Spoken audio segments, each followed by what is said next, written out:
السلام علیکم ورحمۃ اللہ وبرکاتہ۔ الحمدللہ رب العالمین والصلاة والسلام علی سید الانبیاء والمرسلین، اما بعد فاعوذ باللہ من الشیطان الرجیم، بسم اللہ الرحمن الرحیم۔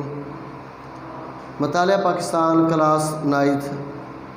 بیٹا آج کا ہمارا جو لیکچر ہے ہندوستان میں اسلامی دور حکومت کے دوران اسلام کی بنیادی اقدار اور مسلمان مصلحین اور سماجی ثقافتی حوالے سے نظریہ پاکستان کی وضاحت۔ بیٹا یہ لانگ کوسچن ہے، ایکسرسائز کا یہ سوال ہے کہ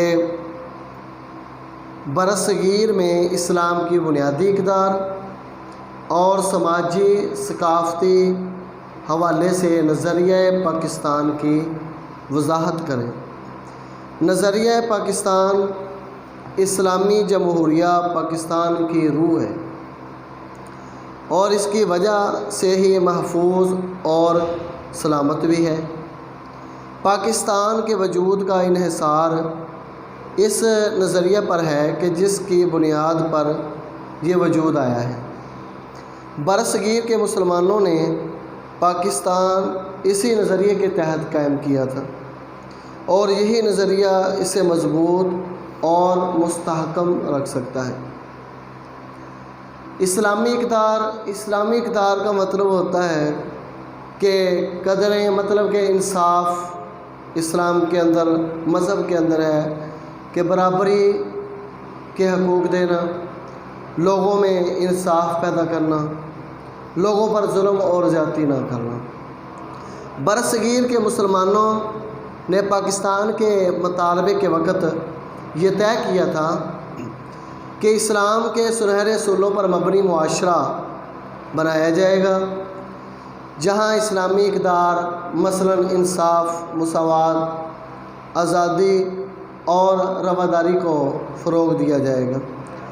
قیام پاکستان کے بعد قائد اعظم محمد علی جناح سے سوال کیا گیا تھا کہ تقسیم کیے بغیر برصغیر میں مسلمانوں کو اپنے مذہب کے مطابق عبادت کرنے کی آزادی ہے تو پھر پاکستان کا مطالبہ کیوں ہے؟ آپ نے پھر جواب دیا تھا کہ بھائی چارہ، مساوات اور انسان دوستی ہمارے مذہب، ثقافت اور تہذیب کی یہ بنیادی باتیں ہیں۔ ہماری تہذیب کی بنیادی باتیں کون سی ہیں؟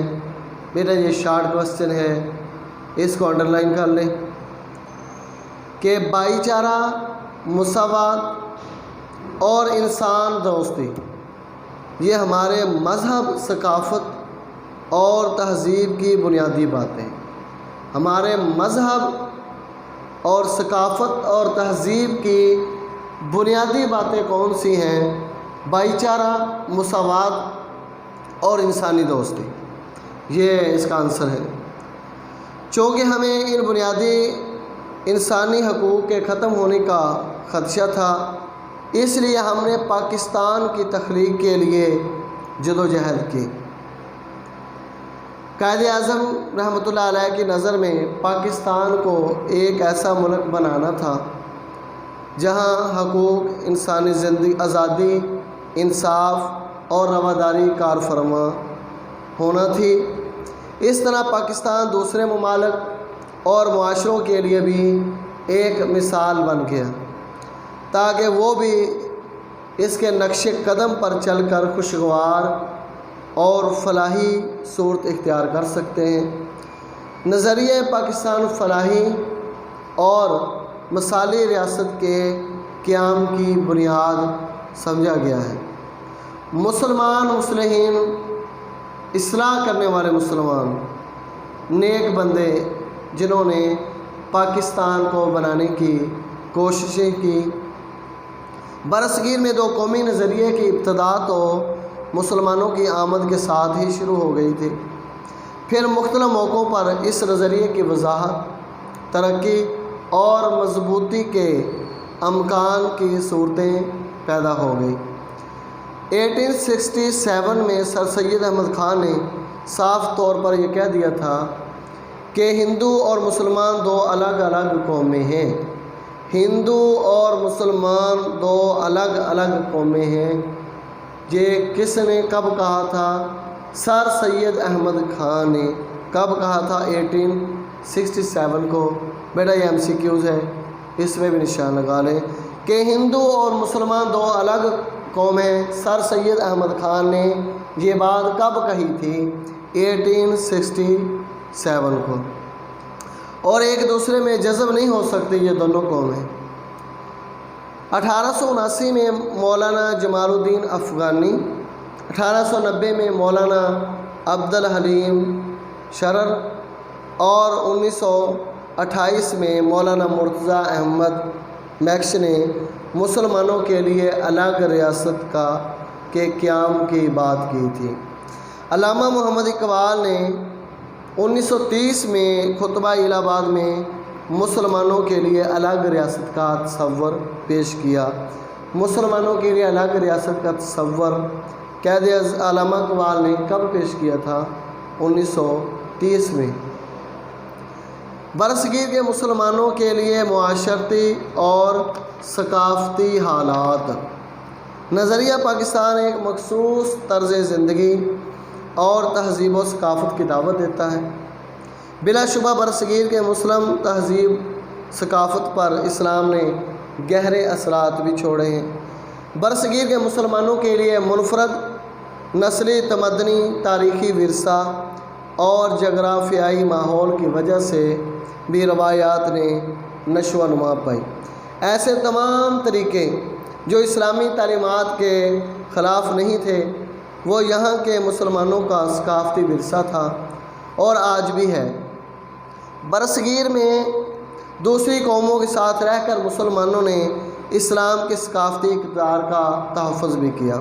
اسلام اپنی روح میں ایک جمہوری نظام ہے۔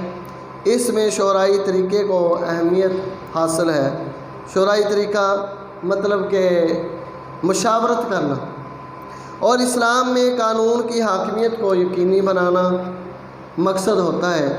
نظریہ پاکستان پر عمل کرنے سے ہی برصغیر کے مسلمانوں میں رواداری، انصاف اور جمہوریت کی جڑیں بھی مضبوط ہوتی ہیں۔ نظریہ پاکستان میں جمہوریت کا ایک اہم ستون کی حیثیت رکھتی ہے۔ قومی تعمیر نو کا انحصار، ملی جذبوں کی آبیاری، جمہوریت کی کامیابی اور اسلام سے وابستگی پر ہے۔ برصغیر میں کئی زبانیں بولنے والے مسلمان رہتے تھے۔ ان کی ثقافتیں، روایتیں، نسلیں اور سماجی ماحول بھی مختلف تھے اور رنگوں میں بھی یکسانیت نہیں تھی۔ دین اسلام میں اسلام ہی وہ واحد طاقت تھی۔ دین اسلام وہ ایک واحد طاقت تھی جو تمام مسلمانوں کو ایک قوم کے سانچے میں ڈھالے ہوئے تھی۔ اسلام کی روح سے مسلمان کا بھائی ہے۔ مسلمان ہمیشہ اپنی پہچان اپنے مذہب کے حوالے سے کراتے ہیں۔ علامہ اقبال نے مذہبی بنیادوں پر زور دیا اور کہا کہ مسلمان دین اسلام کی وجہ سے ایک ملت ہیں اور ان کی قوت کا انحصار اسلام پر ہے۔ لہٰذا علامہ محمد اقبال نے مسلم ملت کی اساس کے حوالے سے کیا فرمایا تھا؟ وہ ایک شعر ہے جو آپ نے یاد کرنا ہے، اور یہ شارٹ کوسچن ہے بیٹا کہ علامہ محمد اقبال نے مسلم ملت کی اساس کے حوالے سے اپنے اشعار میں کیا فرمایا؟ اپنی ملت پر قیاس اقوام مغرب سے نہ کر۔ اقوام مغرب مطلب یہود و نصارہ۔ اپنی ملت پر قیاس اقوام مغرب سے نہ کر، خاص ہے ترکیب میں قوم رسول ہاشمی۔ نبی صلی اللہ علیہ وآلہ وسلم کا طریقہ وہ تمہارے لیے خاص ہے۔ ان کی جمعیت کا ہے ملک و نسب پر انحصار۔ جو اقوام مغرب ہیں، یہود و نصارہ ہیں، ان کا اکٹھا ہونا ملک اور نسب کی مناسبت پر ہے۔ قوت مذہب سے ہے مستحکم جمعیت تیری، اور مسلمان جو ہے وہ مذہب کی بنا پر مضبوط ہے اور قائم دائم ہے، اور مسلمان اکٹھے ہیں تو مذہب کی بنیاد پر اکٹھے ہیں۔ یہ شعر بیٹا آپ نے یاد کرنا ہے۔ یہ بیٹا آخر میں ایک شارٹ کوسچن اور ہے، وہ بھی آپ نے یاد کرنا ہے۔ اسلامی ریاست اور اقلیتوں کے حقوق کے حوالے سے قائد اعظم محمد علی جناح نے کیا فرمایا؟ یہ شارٹ کوسچن ہے، یہ آپ نے یاد کرنا ہے۔